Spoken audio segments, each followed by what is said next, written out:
Hey, good evening, you guys. I am Sharnika, and today's video is going to be dedicated to anyone who may be struggling to say yes to God. I am here to encourage you today to take that step, okay? Your yes to God is going to unlock more than you realize. So I'm going to start off with the story of Simon in Luke 5, verses 5 through 7. It talks about how Simon had been fishing all night, was not able to catch any fish. The next day, he was frustrated. He was bringing the boat back to shore, and Jesus had finished teaching and turned around and told him to go ahead and throw his net back into the water. Now, even though he did not necessarily believe, that any fish were going to come from it, because again, he had been doing it all night, he chose to be obedient. He said yes to Jesus and he put his net back in, and Jesus worked a miracle for him. It says that the fish, he caught so many fish that he almost pulled the boat over, right? He even called his friends that he had been fishing with to come over. Their boat also got full, right? So there is power in obedience. There are blessings in obedience. I wanted to share a story too, a personal story for when I chose to be obedient and listen to what God had been telling me to do. So, uh, I go to a church here in Gaffney, South Carolina, and I was used to going to church, but ever since COVID and having my children, I had not been able to get them in the habit of being in the house of God. And so I had been praying about it. We had been watching church online, and God was telling me to take them to church. So I started to take them to church, and it was a disaster in short. My children, they weren't used to it. They're toddlers, and it was a disaster. I tried it again. It was a disaster again. I tried it again. It was a disaster again. I tried it again, and I had been so overwhelmed that I was about to leave church. But that Sunday, when I was getting ready to leave, I came across two women who were actually, you know, marinating on wanting to bring the nursery ministry back to my church. And so that experience, that complication, that test ended up transforming into a testimony, because not only did I want to get my children into the church, but I also wanted to join a ministry in the church. And with this situation, I was able to do both of those things in taking one action, right? So this started happening in October of last year. And then at the beginning of this year, we were able to go ahead and bring back the nursery.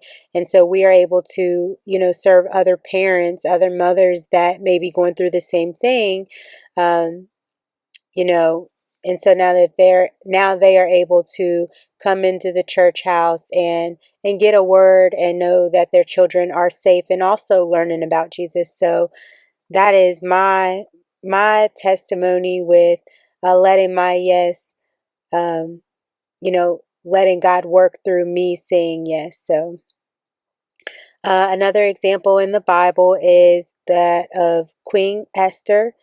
She was a Jewish queen of Persia, and she had kept it a secret that she was a Jew. And the king, his right hand man, his advisor, had a plot to kill the Jews. And so Queen Esther, her cousin Mordecai, was telling her, like, hey, you should step up and basically help us. And she was extremely scared. Um, you know, it wasn't really heard of that the queen would go and ask for something like that from the queen or from the king. But what she did a 3-day fast. You probably heard of the Esther fast. She did a 3-day fast, her and all the Jews, and then she put everything on the line. She went in and asked the king, or talked with the king, and let him know what that plan was of his right hand man. And not only did God show her favor, or I mean, he showed her favor, but he showed her a favor by you know, not having her be harmed in stepping to the king, saving the Jews.